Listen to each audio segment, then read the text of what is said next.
welcome, guys. This is Deconversion Therapy, and I'm Bonnie coming at ya. And over there in Tennessee is Karen.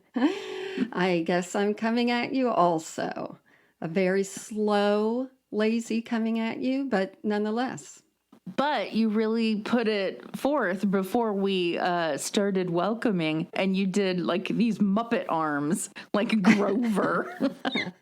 I'm getting the energy flow out of my heels and It was not a raise the roof. Woo woo. It was Grover arms.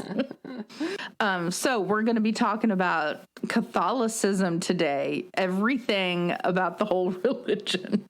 We're going to be, what's happening? Let me back up. Bonnie and I are going to be teaching people. Bonnie, are you ready for my knowledge to be hitting you in the face so abruptly? I am, because mine's going to hit you in the face as well with some stuff about saints. But what I realize every time we talk about another religion is that this is what I really wanted from our world religions class in college that we did not get. What did you get? At our Baptist college. Gotcha. Yeah. We got a sidetracked professor every single frickin' time. Yeah. Half of the people in there thought it was funny to sidetrack him and get him to sit on the desk and talk. Right. And I was like, you guys, I just really want to know about Zoroastrianism. But no. Which, sort of predated Christianity, had a lot of similarities, but... Then we would get tests, and I'm like, thank you, jackasses, for making me have to read the material instead of absorb it in a nice lecture scenario. Anyway, so it's everything about Catholics in about an hour? Oh, yeah. I mean, we'll see. We'll make it probably shorter than a regular mass, but at the same time, this is a mass, as in a growth in your body that is uncontrollable, that might have pus in it. All right. And you can't cut it out. Nope. So I was going to tell you, like, our sponsors, I'm shocked that we have sponsors. As you know, that we're maybe at a maturity and an age in our life where getting this kind of attention is strange and awkward, but also so nice. And I wanted to do a little shout out to our future Catholic sponsors. Not anymore. Name a few. This is mostly by their email names, so it might be different. But I just wanted to say thank you to someone that's email is Sayhuff or Seahuff. Thanks to Stella, Yayo, Julie, Megan, and Linda. We appreciate you. And for our sponsors, we're going to announce our next Zoom party soon. And I do also want to announce the winner of our Illuminitals candle for this month. Oh, cool. And which is very much like a Catholic prayer candle. Exactly. It is a saint's candle, but with a fun celebrity on it. So do you want to read the email of the person who won, Bonnie? Yes. Okay. So the person for this month's winner is Ex-Church Mouse. Isn't that cute? And you know your domain name. Right. We're not going to tell you that. But you've won an Illuminitals, which is a cute saint's candle, and we'll get in touch with you. And then for other greedy little people out there, we have a way that you can win no matter who you are and what you are and if you sponsor. So I'm going to talk about it at the end, after Mass is over. Yeah, after Mass. And there will be no singing. So you guys are all happy. You don't know that, Bonnie. That's my surprise to you. Wow. Okay. So, listen to the end, find out how anybody can win one. Are we ready to talk about Catholicism? Yes. So I'm going to tell you everything I know pre-reading anything. Oh, good. And then I'll tell you mine, and then we can start with what we learned. Because it's so weird that I will learn more about religions than I do Catholicism, and I think it's just because it's so confusing and it's Christian. So to me, it's not as interesting, maybe, as like, hey, what do the Muslims believe? Right. But there's just so much like stuff. To me, it's when you go into a hoarder's house, that's what I picture Catholicism. And I was going to describe. What was your visual? I was going to lovingly say it's a rich tapestry. Oh, yes, that's what I meant. A tapestry that's under 47 Life magazines in a hoarder's house. Okay. But I mean, to me, it's cluttered, like visually cluttered, because there's so many icons and rules and just visuals. What? And hats. Hat? Yeah, their priests wear a lot of hats. Oh, yes. And I don't mean that metaphorically, like they have a lot of responsibilities. They've got those big, giant Pope hats. Are there any that wear baseball caps? That's how to relate to the people. So my ignorance is that I just know that there are saints. I know that Mary is very important, which is why we as Baptists, Southern Baptists, didn't believe that they were saved because they were praying to someone besides Jesus. And that, they would use Latin and that they dressed weird and that they believed that they could save babies by just sprinkling water. So there were so many things that went against what our true Christian faith was, that I almost saw it as witchcraft, Yeah, you didn't see it that way. You were told to see it that way because our people thought that we were the only right religion. And that is insane, because I'm going to jump to something that I was looking up, that's going to help, or it's going to relate to what we were just talking about. If you look at the numbers in the world, there are 7.8 billion people, give or take. Mm-hmm. Christianity is Protestant. Nope. Okay, so I'll start over. Okay. For you. So in the world, there's 7.8 billion people. Of those 7.8 billion, 2.6 billion are called Christians. Okay. So under that, 1.3 billion of the Christians, half, are Catholics. Protestants, then, you go down, it's 900 million. Keeping in mind that includes the Anglican Church, the Church of England, which looks really similar, and Episcopalians and all that are in there. So they've got 110 million. So when you've got 2.6 billion Christians, half of them are Catholics with 1.3 billion. Baptists are only 100 million. I mean, we think that's a lot for our country. Because they're loudmouths. Right. Right. But ultimately, like, Catholics are the ones encompassing they're everywhere. They are freaking everywhere. Yeah. That's wild.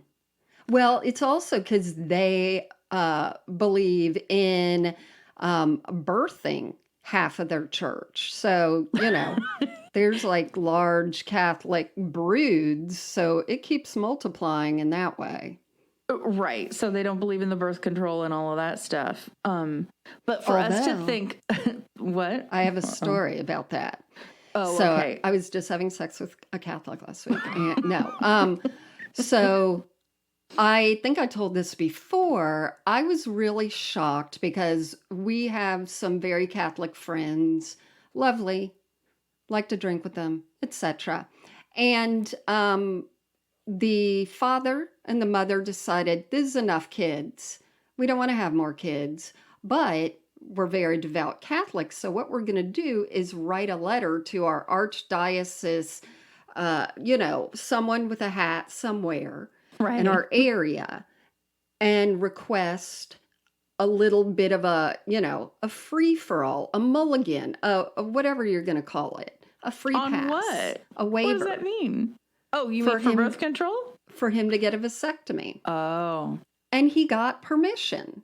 So I'm like, Oh. so the rules, you can change them. You just have to write a letter and just, I guess, be like, You can I would like appeal. out of this one, please. Wow. Crazy. Yeah. Well, I like that. I can only assume that the guy's like, someone asked.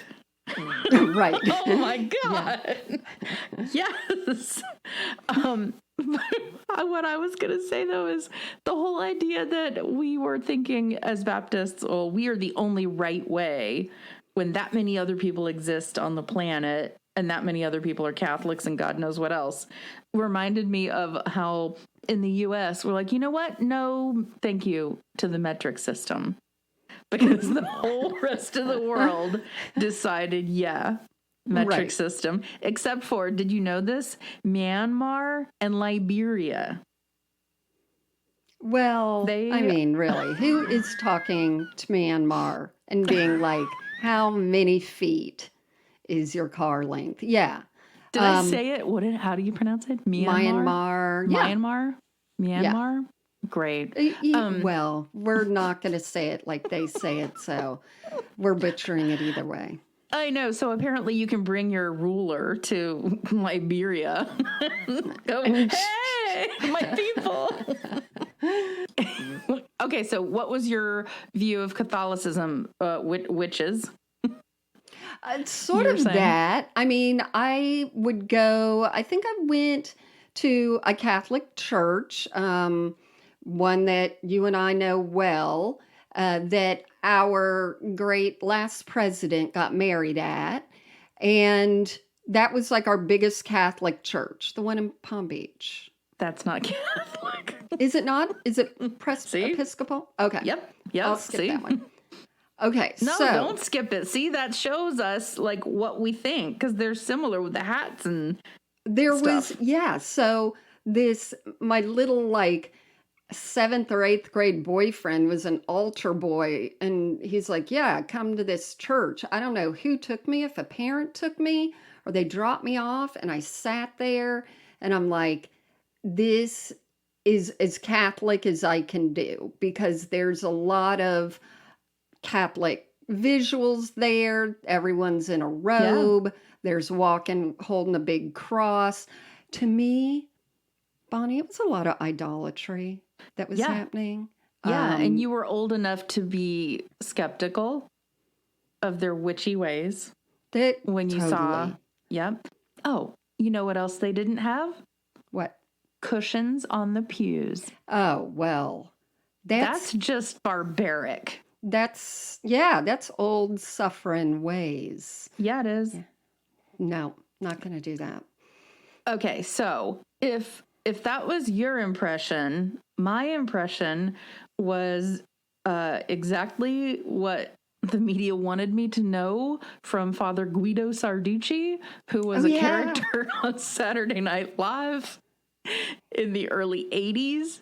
And to this day, I will incorporate one of his jokes into everyday conversation, and people don't know it's his joke. And I'm like, oh man, I've been getting mileage on this for years.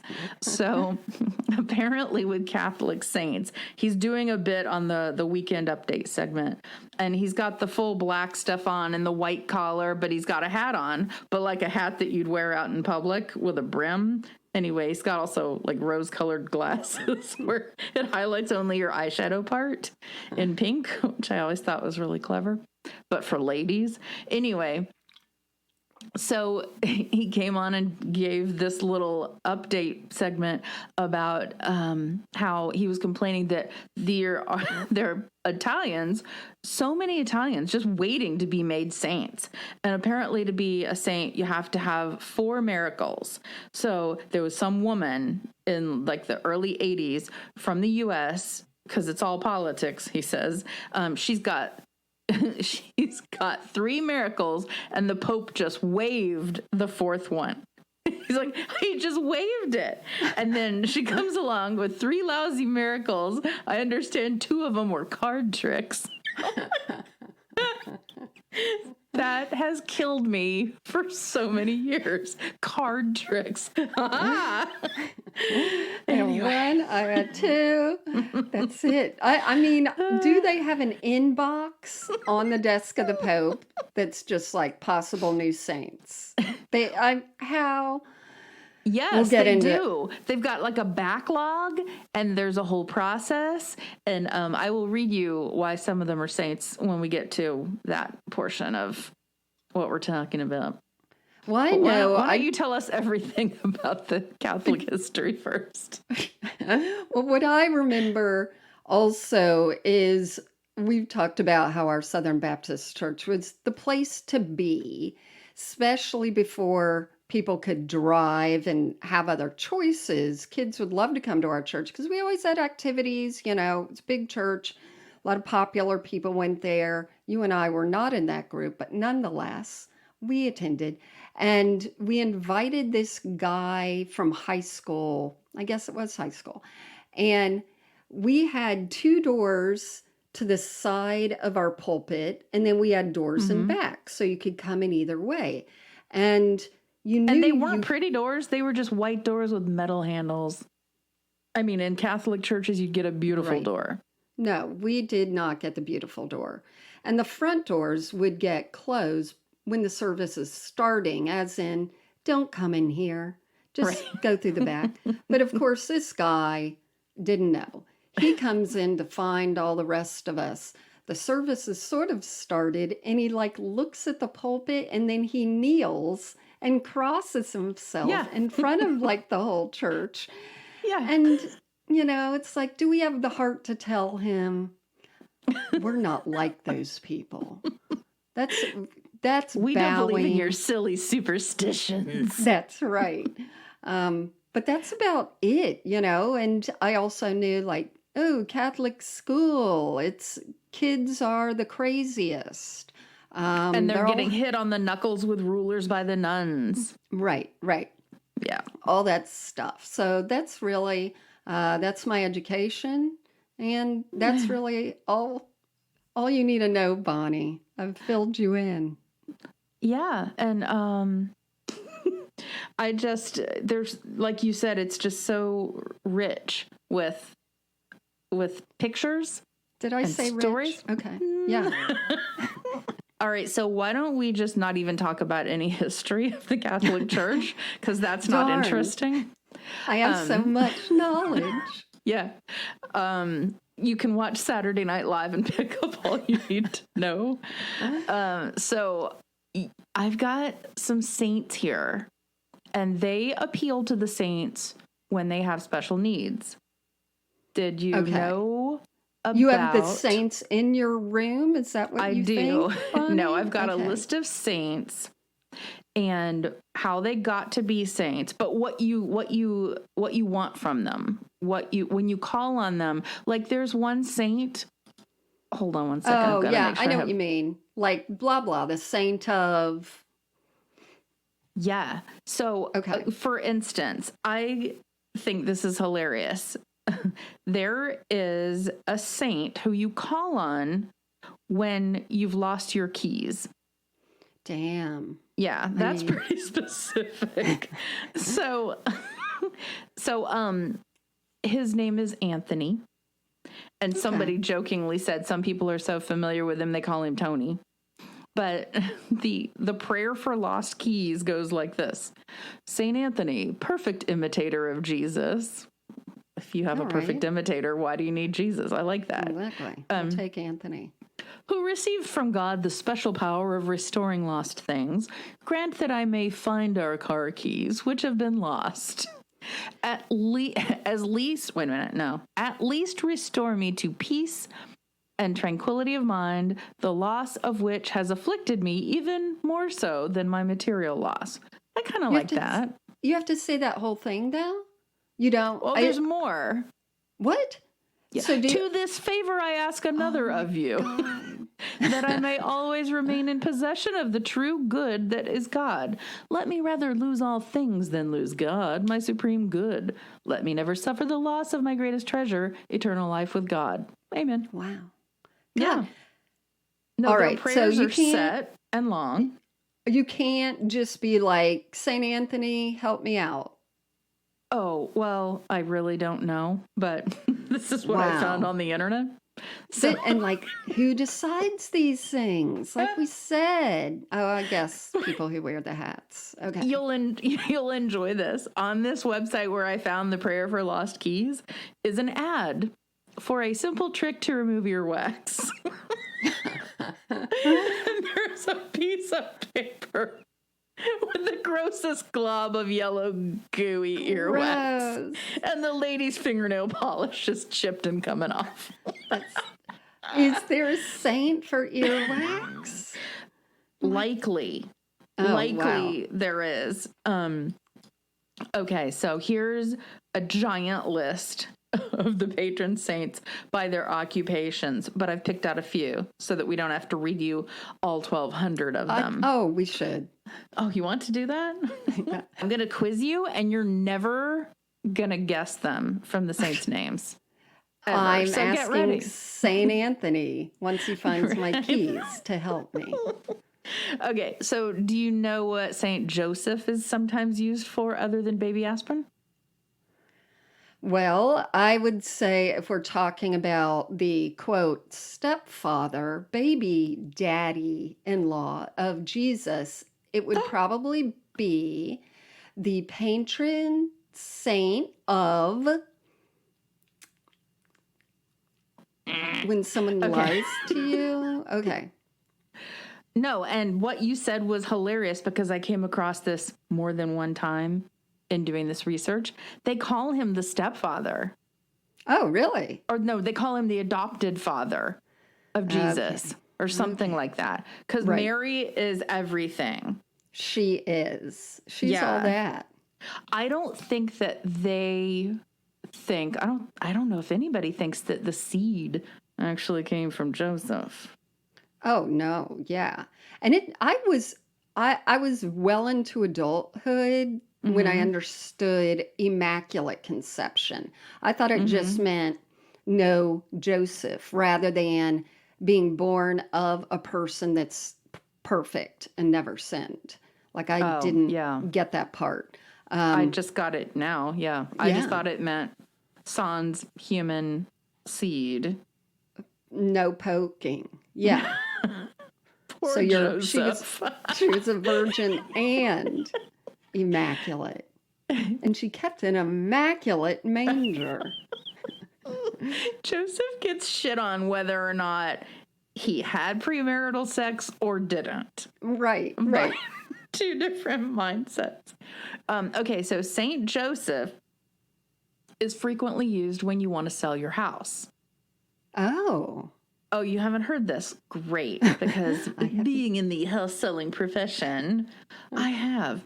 So you buy a little statue of Saint Joseph, and they kind of all look alike. And he's got a really bad hairline, and it's kind of like maybe bangs, or maybe he's got it all pulled to one side. I don't know how that works, but you buy this statue, and then you put it in your yard with the face facing the for sale sign. But the key is he has to be jammed in there upside down. Oh. See? Isn't that Wait, crazy? I love it. But you can see it, or is he buried? No, he's buried. So you dig a hole. Okay. Better. Because if I approached a house I wanted to buy and there was a statue upside down trying to read a sign, I'd be like, this is not the place for me. Okay. Nope. And there is, okay, so you have two options when you go on Amazon. You can either buy just the statue for something like $5, but if you buy the kit, it's $6.72. And the kit, right. The kit does not include a shovel, even though they show that in a picture. The kit includes instructions and a prayer card. So the statue is 3.5 inches tall, and then they tell you to put it in a Ziploc bag so that he doesn't get, I don't know, maybe you can pull him up and use him again. He I don't know. can't breathe. I know. So they give you the prayer card of what to say when you're jamming him into the ground upside down. And of course, everybody on Amazon is going, oh, my daughter listed her house and it's sold. Well, generally, eventually. Look at the housing market. Yeah, things sell. But we did have one lady, and she was selling her condo, so she got a house plant, and she got a little Joseph statue and just jammed him in there upside down. It seems not kind. I know. And I wonder where the upside down thing came from. I don't know. That's it. It's like all these little tricks and very ritual. The rituals scare me. Yeah. Okay, so let's see. This guy, he, I like that you'll never guess it. Alexander of Comana, if I'm saying it correctly. Love him. Yeah? Yeah. Do you know what he's the bishop, or no, he's the saint of? Of haircuts. Nope. How many hairstylists are named Alexander? So it's a given. He is the patron saint of charcoal burners. What? I know. Hold on one second. That is way too specific. So Alexander is the patron saint of charcoal burners. Nope. And nope. I say false. Nope. Okay, so but listen to this. There's controversy. He was known as the charcoal burner. He was the bishop of Comana in Pontus, wherever the hell that is. Whether he was the first to occupy that seat is unknown. He had taken There was a line. And I like how it's he died circa 251. All right. So things are unknown. I like that. But it says his curious name comes from the fact that he had, out of humility, taken up the work of burning charcoal. Because I think, like, this is going to be my new career. I'm going to quit my job. I'm going to go burn charcoal. Anyway, so to me, this sounds like he was demoted. I think he was a patron saint of something good, and then they were like, no, we just got another one in. This one we're putting down. It's like, yeah, when people are like, what's your name? And you look around and you're like, Wally. So that's what I think happened. They looked at charcoal. I think that he got sick of his job because it says he took up the work of burning charcoal so as to escape worldly honors. He was noted for being exceptionally dirty in consequence.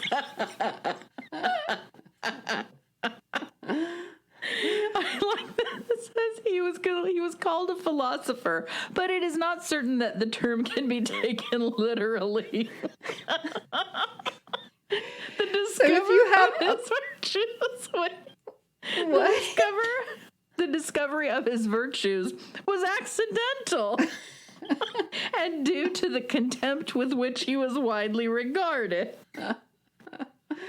So this guy, St. Gregory Thaumaturgus, came to Comana to help pick a new bishop for the place.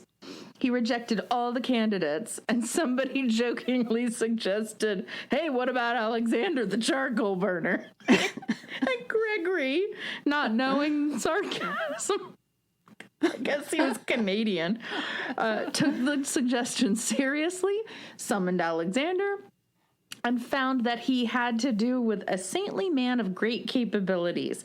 Alexander was made bishop and administered it with wisdom. He was burned to death in the persecution carried out by Decius. I don't know if I'm saying that right. Oh my God. But wait a minute.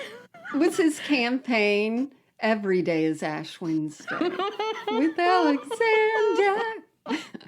Oh my God. So his day of feast, which is festival and, Okay. celebrating them, is kept on August 11 by Roman Catholics and on August 12 among Orthodox Christians, just because What? there's We some do? kind of No. an argument about what day to celebrate Alexander the Charcoal Burner. And they better only cook over charcoal, right? And that just shows our ignorance. Like, of course, there had to be different professions back then. Like, you can't say, Is it a I'm a profession? data Is it? entry. And does it, like when they have the little saint necklaces, is his just got a bunch of Coal. grime? Oh, I see. That left a mark on your chest. It must be Saint Alexander. Just exceptionally God. dirty. But I love that it was done kind of as like a joke. Oh, anyway. But somehow you get your best leaders that way. I guess. Let's. Okay, so here's another one. I just thought that you would like this one. I'm not going to tell you what she is. I'm just going to read her name for you. Saint Barbara. Oh. Yeah. So in 1969, I like that as recently as 69, they're still complaining and squabbling about who's on the lists.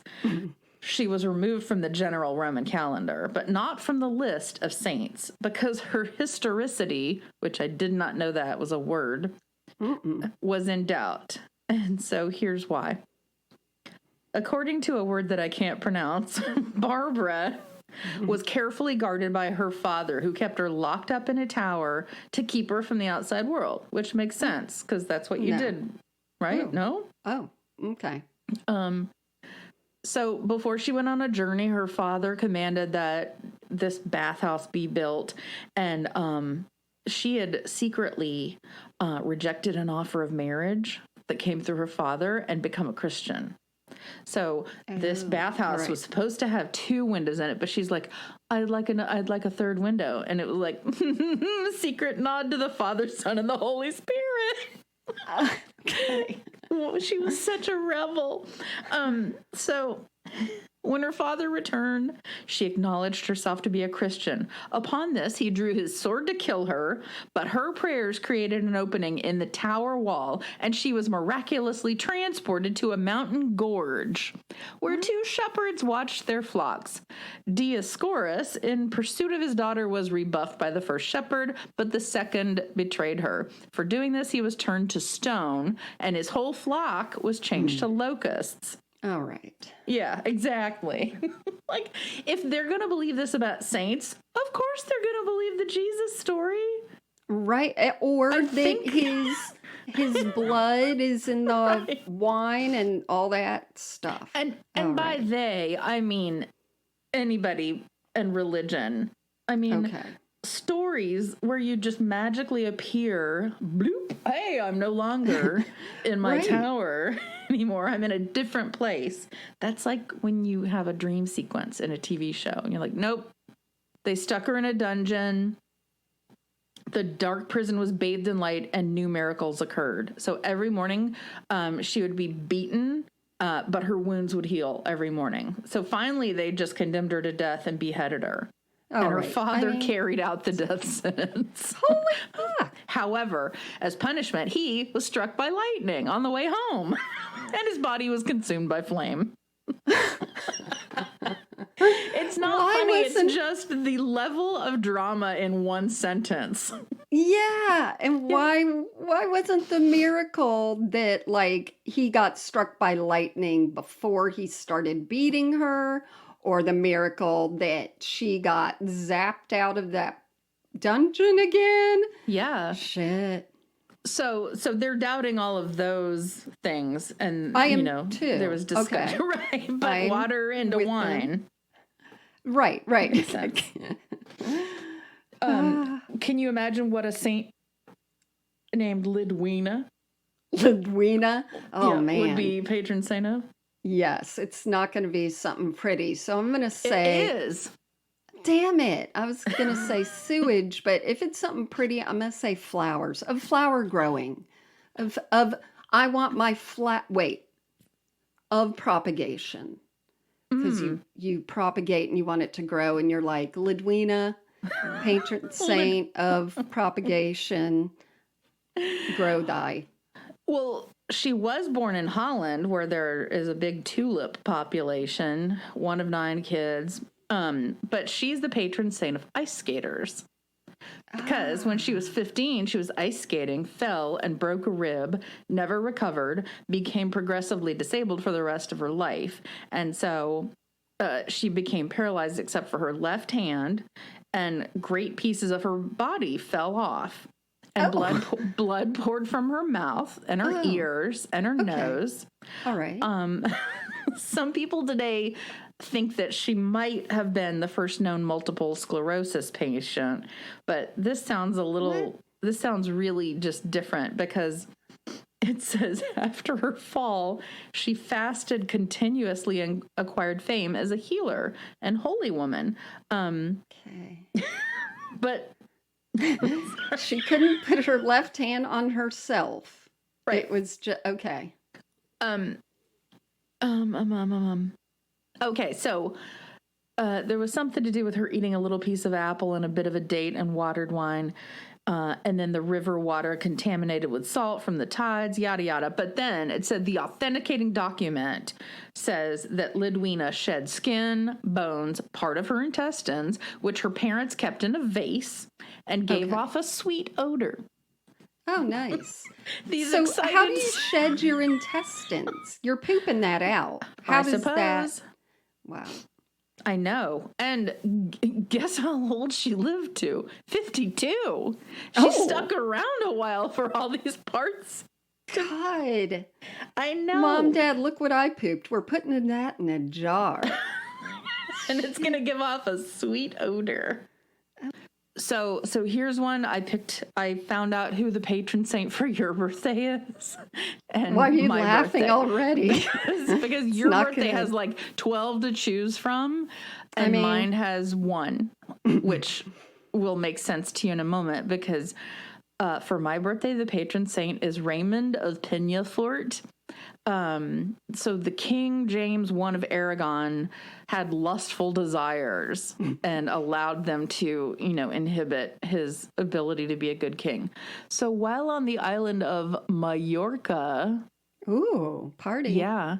Rafael Nadal's birthplace and residence. Yeah, right? And I didn't pick it. Anyway. And now you're Catholic. Done. Now I'm Catholic.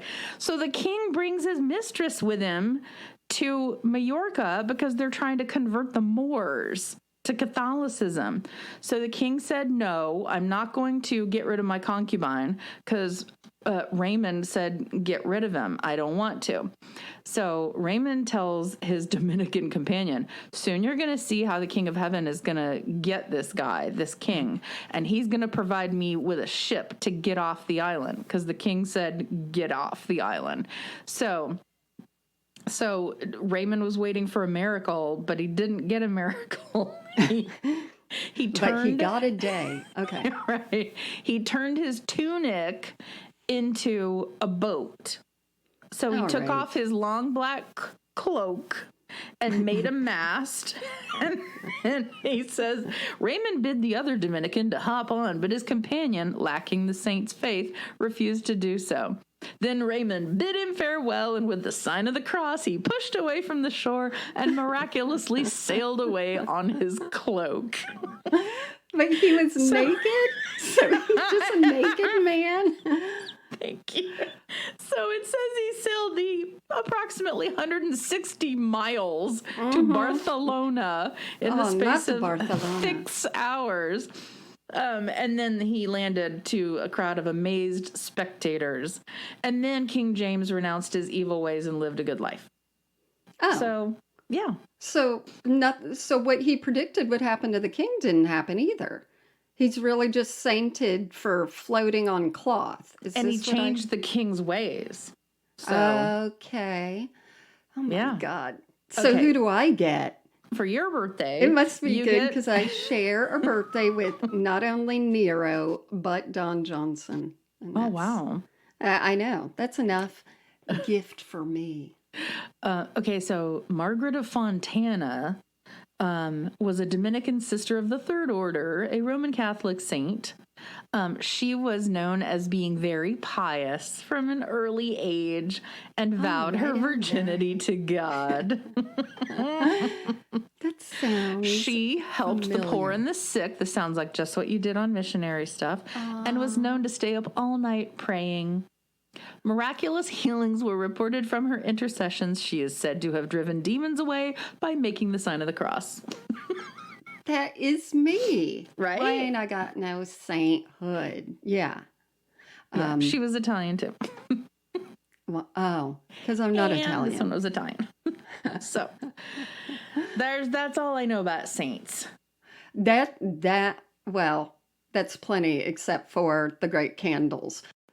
So the other things that I don't get are like the miracles. And I've had friends who were very sick and they would fly to like Lourdes and other things where supposed Catholic miracles happen because I guess you have to be there. I guess the praying to all the saints doesn't totally take. I don't know. I don't understand. I don't understand a lot now in religion, but I'm going to tell you a few miracles that the Catholic Church believe or whatever. So in like 1530s in Mexico City, which it always happens to be a Catholic area anyway, there was a peasant.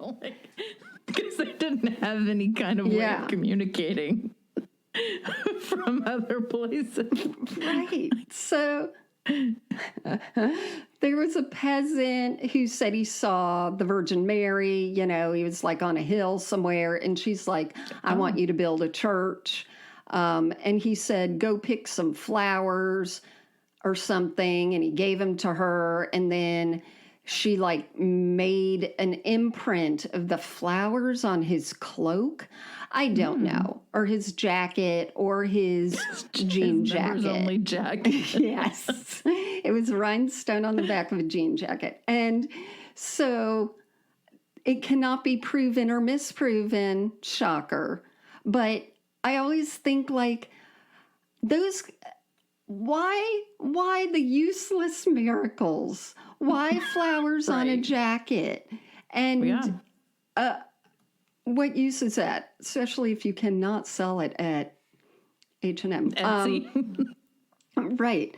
So then there was, there's always sort of that there is a vial of blood here and there, and how the blood is usually dry, and then 3 times throughout the year on special days, right, it becomes blood-like.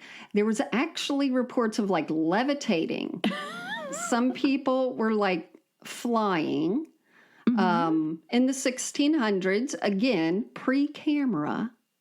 Right, pre-camera, but possibly consumption of mushrooms, Right, or some kind of hallucinogenic. Someone jumping high, and other people see it. I don't know, but wait a minute. Look up when the first trampoline was built.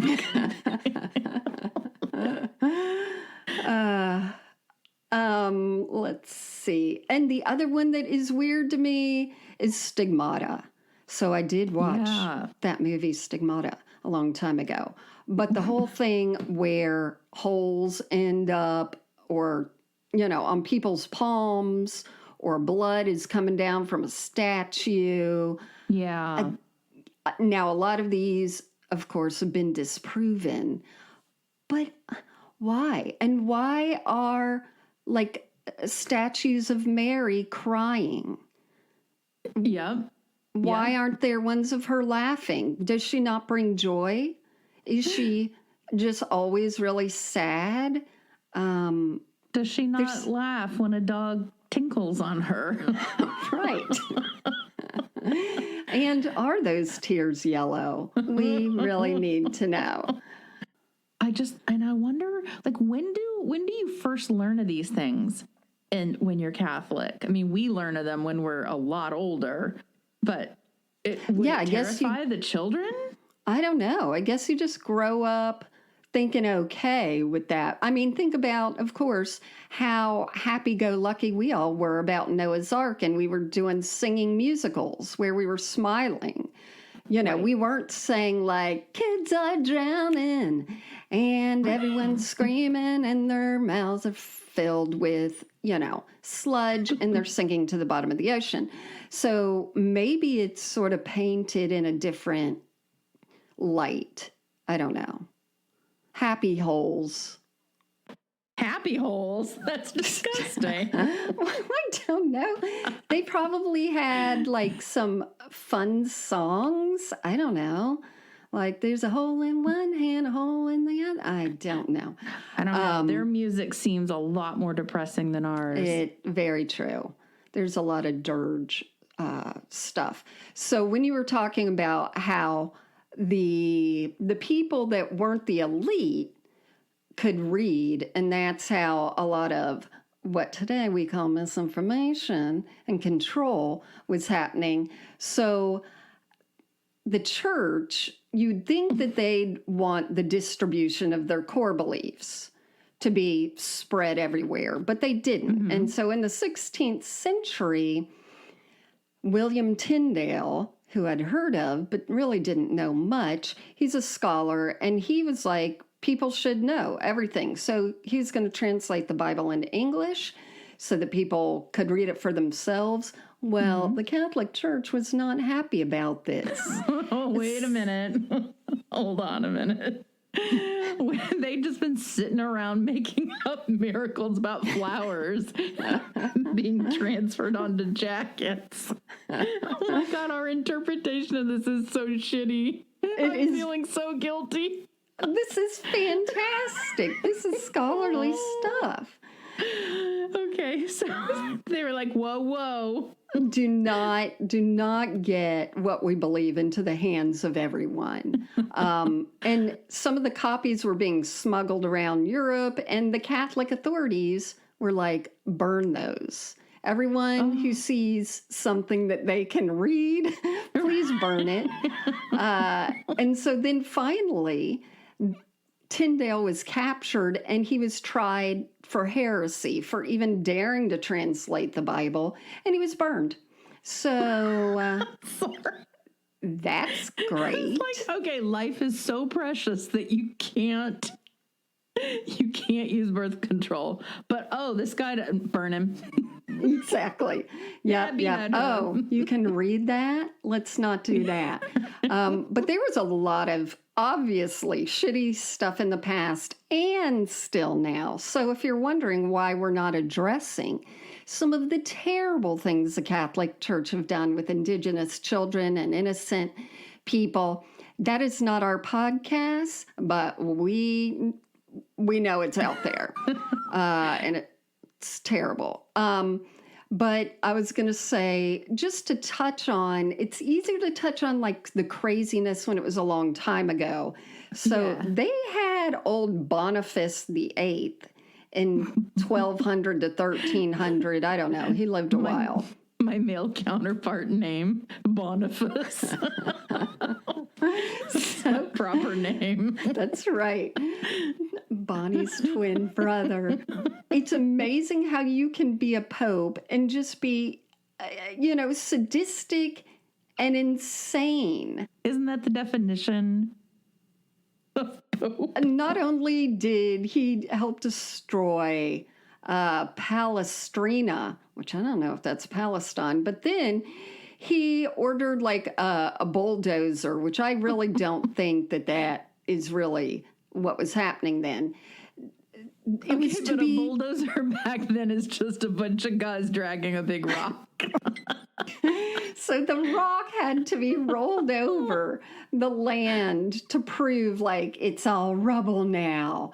And also, he was not really into celibacy.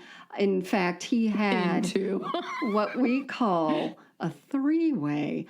but also an incestuous one because it was a mother and a daughter. And he also did things with young boys. Like there was nothing.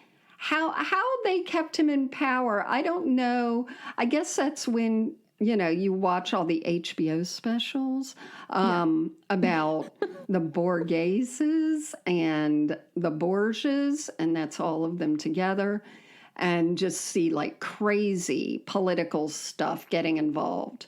Yeah, and if you've got just the personality to be a bully and wrangle some followers, then you're going to take off. Yeah, I guess so. If you've got, political clout, I don't know. So I'm going to tell you some more recent interesting things that are fun. So you have a new road trip ahead of you. This one, no. yeah, this one Florida is again? towards an area that you and I like, sort of near Naples, which is a lovely area. It's called Ave Maria, and there's a university, I guess, Ave Maria University, and there's a song, which I will now sing. But it was like a planned community. It's still there, but it was a planned community for Catholics, like isolating town, like we will stay in here and we will do Catholic things. Right. And it's got, when I looked at it, it's been around since like 2005. Oh, I was thinking you were going to say 1963, like with the advent of the Kennedy administration came Catholic Town. No, because do you know who built it? It was built by the founder of Domino's Pizza. Sure. I know. He got paid by the Baptist kids on Wednesday nights ordering pizza for youth group. I know that we actually helped build this, I guess. Oh my God. Anyway, you can look at Ave Maria and look at the planned community, which is interesting because they show all the activities, but there's never like, you don't see everyone with Ash Wednesday foreheads. It isn't on the forefront of their materials, of their PR. Ash push. Wednesday is every Wednesday. No, every Wednesday's Ash Wednesday at Ave Maria. Do you remember the first time you learned about the ashes on the forehead? Because I do. I was working at Macy's and people kept coming by me and I'm like, what is going on? We were just so insulated with our little Baptist, we don't have any rituals because we're perfect, mentality. And I don't even remember who I felt comfortable enough to ask, like, why are all these people coming on with gray schmutz on their head? Right. Shocked the hell out of me. Totally, because it looks very cultish. It looks very like... It's an X. But sometimes it's a lazy thumbprint, let's admit it, because some people just get a dot. Like the priest is like, I'm not going to go lateral on this one. We're just giving a vertical. But and yeah, I'm pretty sure I had just read Helter Skelter too, so I was probably thinking the first one was a swastika. So some recent scandals that we've seen and talked about, but we've just got to hit them up here. All right. So there was this guy, and we've talked about him, Jeffrey Burrill, and he was a Wisconsin-based priest, and he resigned because he was also the top administrator for the U.S. Conference of Catholic Bishops. You know what I mean, the USCCB, Bonnie. Sure. And it's like the highest ranking that you can get that's not a bishop. Don't know.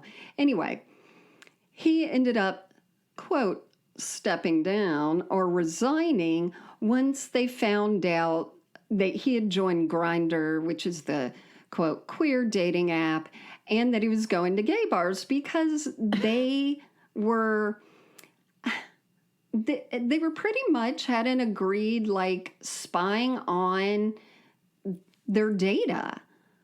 or they had okay. access to their stuff. So now there's this whole thing like, okay, yeah, he was doing something improper, but it's also weird that they have sort of, quote, spyware on, these people's phones. But it's not like they're like, oh, you know what? You left the church and you were supposed to be the security guard there for 10 minutes to go get a Dr. Pepper. These were a lot bigger infractions. They were definite, yeah. Went against the whole belief system. Right. Oh. So this is, so supposedly, yeah, they, as we've said before, there's lots of evidence, but this is interesting. It says, according to commercially available records of the app's signal data obtained by the group that checks on them, the mobile device emitted data signals from a location-based hookup app grinder on nearly a daily basis. Oh, golly. And at his office, and at the USCCB owned residence. And also when he was traveling.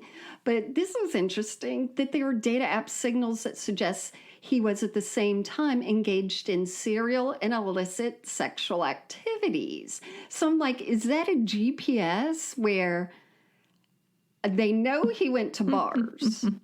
Right. And he also went to a gay bathhouse in Vegas. So they have that. But how do they know that he's actually having sex? And it made me wonder if they can zoom in on the GPS and just see like quick back and forth movements. I don't know. How do they know? This is going on. So it was like the guy who was in the deconversion camp. Like, I was going there to witness, or I just had to go in there to go to the bathroom every day. Every day. So I don't know exactly. Anywho, so there's that guy. To the other people who were pinging cell phone towers on the Grindr app. But it says yeah. Anywho, that guy is being investigated, and we're talking about him because this is consensual. We're not going to get into the other disgustingness that many Catholics have partaken in, but we're now going to go to Italy and talk about a really well-respected priest who is 40, charismatic. People, they loved him. Yeah. And his name is probably Father. Energetic. Yep. He probably could jump high and levitate. Francesco Spagnisi. And he was arrested because he's suspected of stealing $117,000 from the old coffers to fuel sex parties that he was having. And so they have to question around 200 people who have been going to what is called these Kim sex parties. Mm-hmm. And the Kim we are talking about is that he also imported GHB, known as the date rape drug, but is also used to like have people be uninhibited from the Netherlands, and cocaine. And then just was throwing these orgies, how people didn't know about them sooner. But the poor people, like elderly people who went to his church, he was telling them to give more because the money would be going to the depraved. But they're such different lifestyles. You can imagine, like, those two worlds would just not intersect. Which ones? You know, the parishioners and his lifestyle that he was throwing as far as parties. But wouldn't you have, like, people go, there had to be whispers, which I guess is how maybe he ended up getting caught. But if he's doing them maybe in his place, and it says they're like a rave. Wouldn't they just like every Saturday night be like, what are those neon flashes coming from the patronage? At the vicarage. Vicarage, that's it. Oh my God. I don't know. If you're part of his church community and you go to a party, you don't want anybody to know you've been, so probably you keep your mouth shut, but I don't know. I don't remember how he was caught. I could look it up, but I do know that it said he had a roommate, which is interesting. Like, was that someone working at the church? But it said that he and his roommate were on online dating sites to invite people to their drug-fueled raves. So I'm like, so I guess it's at his apartment. But when they went there, they also found homemade crack pipes made from bottles. I mean, it was just, this was a Hannah Montana situation. We got a Hannah Montana here in Italy. Oh my gosh. So and you know what? The other day when I saw that article come across, I was like, we thought that we wouldn't have anything to talk about when we started this podcast, like on a regular basis. Just, it goes on and on. And I don't know. But the good thing is I made a TikTok recently that was fascinating because it was the Pope he does his talking as he is wont to do. And some of his things that he's saying are just so sensible that go against all of this weird stigmata, bleeding out the eyeballs, orgy rave situation. Orgy rave. It's confusing. So, of course, there are bishops that are arguing, like, should Biden be given communion because he's pro-choice? And Popey steps in and is like, yeah, like, shut up. Yeah, you give people communion because you're a pastor, you're not a politician. Bam. And then he also was like, go get your frickin' vaccine. And he said frickin'. I like that. He said Not it. Fucking. He said fucking. He's criticizing Christianity for even using politics. And I'm like, right. Wow. He's so great. But of course, people are not happy with him. And those people are the ones who are the Catholics. Let me see. So I got a lot of comments, and there are people who are Catholics who are like, I'm so proud that we have someone who we can be proud of. Now, there's a lot of work to be done, obviously. There is some real big shit that needs to be addressed. But people are like, other kind of shit. Oh, yeah. They're like, the Jesuits are the best. Annie was a scientist. And other people are saying that their churches and the Catholic people are trying to take him down because he is not what they want. And then I looked it up, and he's actually been saying that people have been trying to kill him for a while, and that there's even bishops and cardinals and all that meeting in secret, maybe on Grindr, to discuss. Maybe it raves. On Grindr. They use the chat function on Grindr to discuss the Pope. To be like, how do we get this guy out of here? So it's so crazy that you can have someone who sounds reasonable and people are like, no, we want unreasonable. We want. But you've got a 1.3 billion people strong population. You're going to have a better chance of having a whole bunch of chances of people doing shitty things. Right, absolutely. Although I really think some of the Baptist youth ministers are equal, if not surpassing that number. Totally. But I would like to set a Google reminder for a year from now to check in and see what kind of punishment Francesco Spagnesi got. We will. We'll set an Set a little alarm for a year from now. Check on Catholic, raver. Yeah. So I said that we were going to give away some candles. So what we're going to do is we're going to throw them into the crowd, these glass candles. No, we thought this would be a good thing. We love Illuminitals. Go look at them. They have everyone on a candle. They have Dolly. They have Bernie. They have Cher. I'm thinking of all the one names. But you can get sport people. You can get ballers on there. Whatever you Karen want. sent me one with David Cross. Cross has nothing to do with Jesus, is gross. And she's got one of Tina Fey. Right. You can, whoever you want. So we're going to give a few away. We'll figure out, you and I, we can discuss on Grindr. We can give 2, we can give 3. I don't know.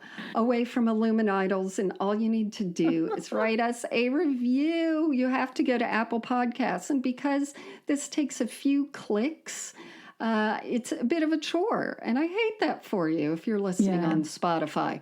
But just go to Apple Podcasts, find us, and then write a review. Then screenshot that review. I don't know how. You figure it out. You can do it. We trust you. And then send that to us at deconversiontherapypodcast@gmail.com. That's all you need to do. Do it by Hallows Eve. Ooh. And then we'll pick a few winners, and then you get to pick whoever you want on it. We'll have it mailed to you. And a sign of our appreciation. It will arrive COD, but you're going to want to pay the charges. And you can melt the wax out and make a bong or an ugly drinking glass. Tastes a little waxy, but I like it. And send us your funny true letters. And don't be a Catholic. I mean, a shit pile.